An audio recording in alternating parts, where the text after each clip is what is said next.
저도 모르고요. 아마 아무도 모를 겁니다. 인공지능이 어떻게 세상을 바꿀지 모를 겁니다. 자, 그렇다면은 10년이 지나서도 여전히 가르치고 있을 내용을 일단 가르치는 게 안전한 방법이라는 거죠. 그럼 문제가 훨씬 쉬워져요. 교육에서 뭐가 안 변할까요? 이건 아까보다 쉽습니다. 일단 이건 이미 있어요. 이미 있는 것 중에서 그나마 얘는 안 변하지 않을까? 이런 것들이 답일 거란 얘기예요. 제가 답을 보여드릴 텐데 이건 제 생각하는 답이에요. 그러니까 답이 아닐 수도 있어요. 제 생각에는 10년이 지나도 교육에서 변하지 않고 가르치고 있을 내용들은 바로 이런 내용들일 거라고 생각해요. 아유, 그럴 줄 알았어. 뭐 이런 답이 나올 텐데요. 아마 여러분들은 이런 걸 가르쳐야 한다고 말을 많이 들었지만 왜 그런지를 들어본 적 있으신가요?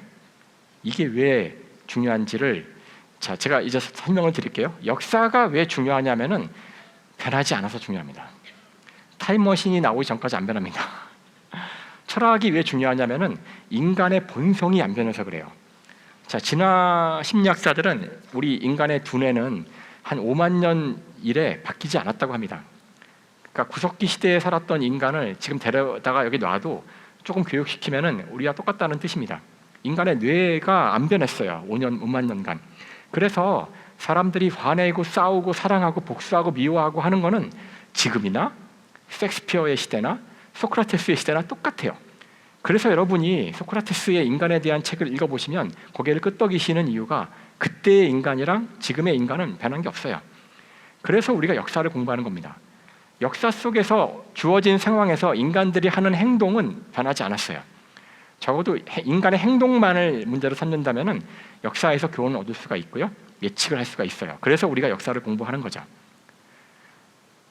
예술은 되게 어려워요. 예술을 직업으로서는 전 모르겠어요. 직업의 예술이 살아남을지 모르겠고요.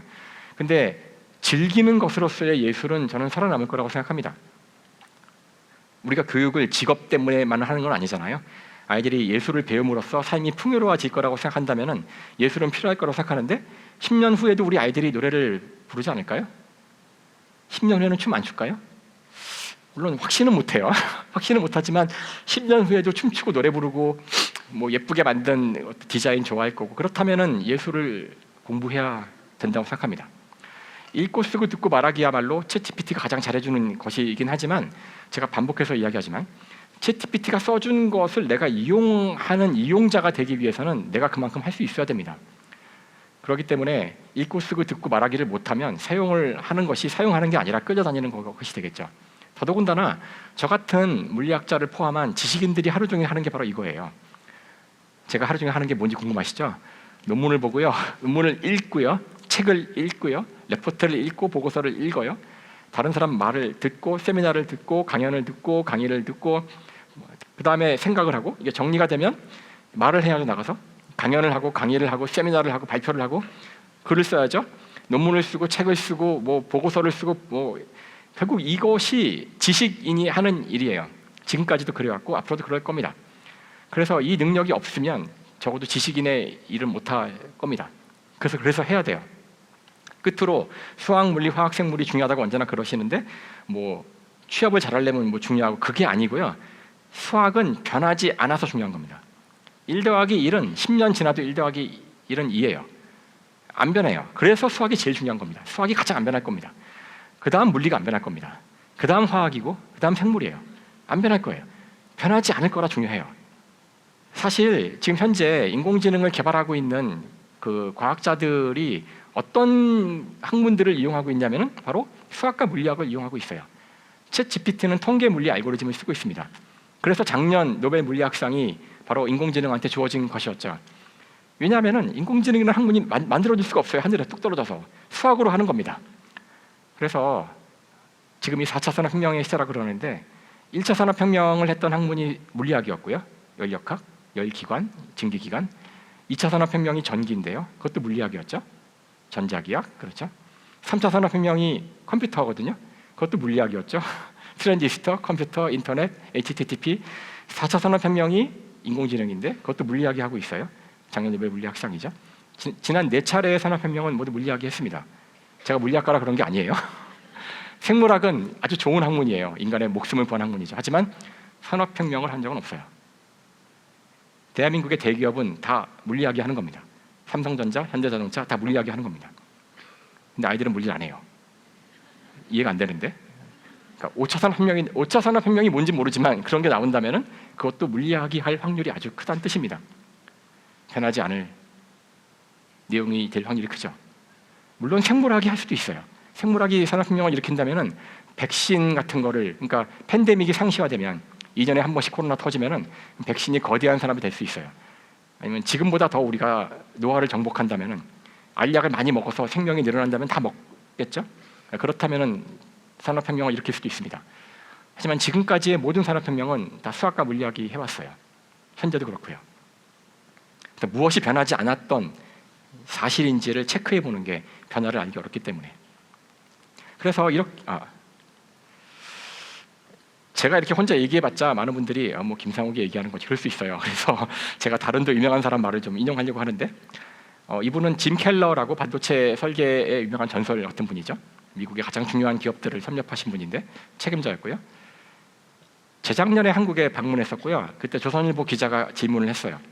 AI가 빠르게 발전하는 상황에서 우리는 다음 세대를 어떻게 가르쳐야 할까? 예술과 기초과학을 가르쳐야 한다. 지금 고등학교에서는 프로그래밍을, 대학에서는 CAD를 가르치는데 이건 미친 짓이다. 읽고 쓰고 생각하고 예술을 하고 연극을 하고 악기를 배우고 수학, 물리, 화학, 생물, 역사를 배워야 한다. 기본이 항상 최고다. 이게 방송 나갈 거라 얘기하는 거지만 우리나라에서 지금 끝없이 대학에다가 인공지능 학과를 만들려고 그러고 있거든요. 근데 안타까운 것은 인공지능 학과에 들어온 학생들은 3년 동안 수학, 물리 배울 겁니다. 수학, 물리로 하는 거기 때문에 그렇죠. 물리학과를 나온 학생은 한 2달 교육받으면 인공지능 할 수 있어요. 왜 인공지능 학과를 만들려고 할까요? 세상이 바뀌면은 여전히 물리학은 여기저기 쓸 수 있잖아요. 여전히 수학은 여기저기 쓸 수 있지만 인공지능 학과를 나온 학생은 인공지능만 해야 될지도 모르잖아요. 오히려 이렇게 세상의 변화가 빠를 때에는 근본이 되는 것들을 하는 게 더 유리할 수가 있습니다. 어떻게 변할지 모르니까 그 이야기를 하고 있는 거죠. 그러니까 인공지능 같이 이렇게 범용 기술이 올 때 사실 해야 될 가장 중요한 질문들은 어떻게 이용할까? 아이들에게 이걸 어떻게 해줄까? 이런 것보다는 아까 제가 몇 번 강조했지만 인공지능은 굉장히 큰 규모의 변화를 일으킬 것이기 때문에요. 이럴 때일수록 굉장히 근본적인 질문들을 해야 됩니다. 사실은 아주 근본적인 질문들을 해야 돼요. 실제로 저도 그런 질문들을 계속 하고 있어요. 일단 이런 거대한 질문도 해야 됩니다. AI가 인간일까? AI가 다 인간 일을 해주면은 직업이란 것이 필요할까? 애당초 직업이란 게 왜 존재했을까? 이건 당연하지 않아요, 사실. 왜냐하면 우리 인류는 직업을 가진 적이 별로 없어요. 태어나면 다 농부였습니다. 그냥 태어나면 농부예요. 농부거나 집안일 했어요. 그러니까 직업이란 이 개념 자체가 200년도 안 된 겁니다. 대한민국은 100년, 150년밖에 안 된 거예요. 산업화 시대 이후에 생긴 개념입니다. 인공지능이 모든 걸 다 할 때 도대체 인간의 삶의 목적은 무엇일까? 이제 목적을 재설정해야 될지도 몰라요. 아예 근본적으로 인공지능한테 물어보면 다 해주는데 얘가 교사 역할을 완벽하게 해주잖아요. 1:1, 사실 교육계의 오랜 수건은 어떻게 학생을 맞춤형으로 1:1로 교육할까였거든요. 개인 교사를 붙여주면 제일 좋은데 그게 안 되니까 공교육을 하는 건데, 인공지능이 그걸 할 수 있다면 학교 자체가 필요할까? 그러니까 이 질문이 나왔다는 뜻은 학교가 왜 있었을까? 일로 가야 돼요. 또 왜 공교육이 있을까? 이런 질문들을 이제 해야 될 때가 된 겁니다. 사실 당장 대학에서도 이제 숙제를 안 내요. 저는 숙제를 내면 학부의 물리학과 정도 수준의 문제는 지금 챗GPT가 다 풀어줍니다. 그 대학교에서 푸는 물리 문제는 다 풀 수 있어요. 그렇기 때문에 내주면은 소용이 없습니다. 그래서 저는 이제 고민을, 그래서 어떻게 아이들이 인공지능을 못 쓰게 하면서 숙제를 낼까 하다가 이런 식으로 문제를 해결하는 건 아니라고 생각했어요. 무슨 뜻이냐면은 도대체 우리는 그동안에 왜 과제를 냈을까? 질문을 이렇게 해야 한다는 거죠. 제가 과제를 냈던 이유는 아이들이 지금 수업을 따라가는 이 중간중간에 수업을 제대로 예습 복습을 하도록 하는 어떤 수단으로서 과제를 냈던 거고요. 과목에 따라서는 많은 연습이 필요하기 때문에 과제를 냈던 거예요. 그러니까 다른 방식으로 연습이 보강될 수 있거나 아이들이 예습 복습하는 거를 다른 방식으로 우리가 할 수가 있다면 과제는 낼 필요가 없었던 것이죠. 그러니까 이제 사실 과제를 왜 냈어야 됐는가를 생각해야 된다는 거예요. 과제를 내야 되는데 어떤 방법으로 해서 인공지능 못 쓰게 할까, 이런 식으로 문제를 접근하면 안 되고, 과제를 왜 냈는가? 왜 우리는 평가를 했는가? 교육의 목적이 무엇이었길래 평가가 반드시 필요한 요소였을까? 시험을 보는 것이 왜 필요했을까? 사실 시험을 보는 거는 아이들이 시험을 보기 때문에 공부를 하라는 거거든요. 중간고사를 보는 이유, 기말고사를 보는 이유는 특히 중간고사는 중간에 한번 평가를 해서 내가 지금 수업을 잘하고 있는지 아이들이 잘 따라오고 있는지 확인해 보는 건데요. 시험을 통하지 않고도 그걸 확인할 수 있다면 시험 볼 필요가 없었다는 거죠. 그러니까 사실 이제는 정말 근본적인 질문을 해야지만 문제에 대한 제대로 된 답이 나올 거라고 저는 생각을 합니다. 사실 이런 모든 문제들은 단 하나의 더 거대한 질문에서 나오는 건데요. 그러니까 왜 교육하느냐를 물어봐야 돼요. 사실은 교육의 목표는 뭘까? 많은 분들이 교육의 목표가 뭘까라고 제가 질문을 하면은 답을 언제나 이렇게 하시더라고요. 아이의 행복을 위해서 한다고 말씀하세요. 틀린 말은 아니죠, 그렇죠? 뭐 저희가 아이한테 너 이렇게 해야지 아이가 막 싫다 그러면은 다 너를 위해서 그러는 거야. 그러니까 이게 이제 아이의 행복을 위해서 교육을 한다. 뭐 저는 틀린 말은 아니라고 생각하는데 뭔가 약간 이걸로 충분할까 이런 고민이 언제나 있었어요. 그러니까 저 같은 과학자들은 이제 인간도 동물의 하나라고 생각하기 때문에 인간만 교육을 하지는 않는다고 생각하거든요. 그러니까 자연으로부터 배울 수 있잖아요. 그럼 다른 동물들도 교육을 하니까 다른 동물들은 왜 교육을 할까? 이렇게 질문해 볼 수가 있어요. 사실 행복이 교육의 목표일 수가 없는 이유는 행복은 주관적이라 그렇습니다. 저는 물리학자고요. 저는 물리 공부할 때 행복해요. 자, 여러분 행복하게 해드릴까요? 행복은 주관적인, 모두 알고 있잖아요. 행복한 건 다 주관적인데 부모가 아이를 행복하게 하려고 할 때 되게 추상적이죠. 행복하게 하자. 근데 구체적인 내용이 필요해요. 나는 좋은 대학 갔으면 행복했을 것 같은데? 나는 대기업에 취업했으면 행복했을 것 같은데? 자, 구체적인 내용이 내려오는 순간 부모 머릿속에는 자신의 행복이 떠오르고 그 행복을 아이에게 강요하게 되거나 그 행복을 원하게 될 수 있다는 뜻이에요. 행복은 아이가 찾아야 되는 거죠. 그래서 행복이 주관적이기 때문에 부모가 아이를 행복하게 하자고 마음먹는 순간 자기도 모르게 자신의 행복이 아이에게 강요될 수가 있다는 뜻입니다. 그게 아이에게 행복할지는 알 수 없잖아요. 그래서 동물들을 보면 좀 답이 있을까 해서 동물들을 보니까요. 오랑우탄인데 교육을 합니다. 교육도 당연히 동물들도 태어나자마자 다 바로 살 수 없기 때문에. 자, 동물의 세계에서 교육의 목표는 뭘까요? 그렇죠. 살아남는 거예요. 바로 독립입니다. 독립. 그래서 교육의 그 동물의 세계, 자연의 세계에서 교육을 하는 단 하나의 목표는 독립입니다.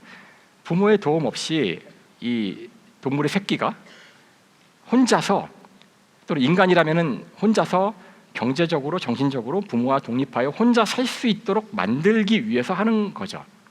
그렇다면은 거기에 모든 초점이 맞춰져야 돼요. 초등학교 아이들한테 가장 필요한 거는 혼자 지하철을 탈 수 있는가, 혼자 길을 걸어갈 수 있는가, 뭐 은행 가서 일 처리할 수 있는 이런 것들이 정말 더 중요한 교육일 수 있다는 뜻이죠. 그러니까 아이가 혼자서 독립적으로 살 수 있게 만드는 것에 도움이 되도록 우리가 교육을 한다는 겁니다. 그렇다면 다시 한번 검토해 볼 수가 있죠. 앞에 많은 내용들을 다시 검토할 수 있어요. 사실 이 이야기는 제가 만들어낸 얘기가 아니라 아인슈타인이 한 얘기입니다. 아인슈타인이 교육의 목표에 대해서 한번 이야기한 적이 있어요. 교육의 목표는 독립적으로 행동하고 생각을 하지만 공동체를 위해서 일하는 것을 인생에서 가장 고귀한 업적으로 여기는 개인을 길러내는 것입니다. 그러니까 독립만 저는 이야기했는데 아인슈타인은 역시 저보다 훨씬 더 뛰어난 분이죠. 한 가지를 더 얘기했어요. 공동체를 위해서 같이 사는. 근데 물론 이 문장이 되게 길어요. 공동체를 위해서 살아라 이렇게 하지 않고요. 공동체를 위해서 일하는 것을 인생에서 가장 고귀한 업적으로 여기는. 왜 이랬을까? 왜냐하면은 공동체를 위해서 살라고 하면은 공동체를 위해 살면 참 좋은데 여러분이 그렇게 살지 못할 때가 많잖아요. 자기 한 사람도 나 하나도 스스로 서기 어려울 때가 많기 때문에 다른 사람을 돕지 못할 때가 많아요. 자, 그럴 때는 적어도 나는 못하지만 다른 사람이 공동체를 위해 일을 하는 사람들이 주위에 있잖아요. 그런 사람들을 내가 보게 된다면 저 사람들은 공동체를 위해서 일하는 저것이 우리 인생에서 가장 고귀한 일을 이 사람들이 하고 있구나. 그거를 알라는 뜻입니다. 그것만 하더라도 공동체에 도움이 되는 거죠. 여러분이 하지 않더라도 하는 사람을 보면 격려의 말을 한마디 해준다거나 지지해 준다거나만 하더라도 이 세상이 좋아질 거인데 우리 아이가 적어도 그런 가치가 있다는, 그런 가치가 소중하다는 것을 알도록 가르쳐야 한다는 겁니다. 저는 이 두 가지가 아주 중요하다고 생각해요. 그러니까 독립할 수 있는 능력, 이 사회 속에서 다른 사람을 위해서 도울 수 있는 능력, 이 두 가지. 그래서 바랍니다.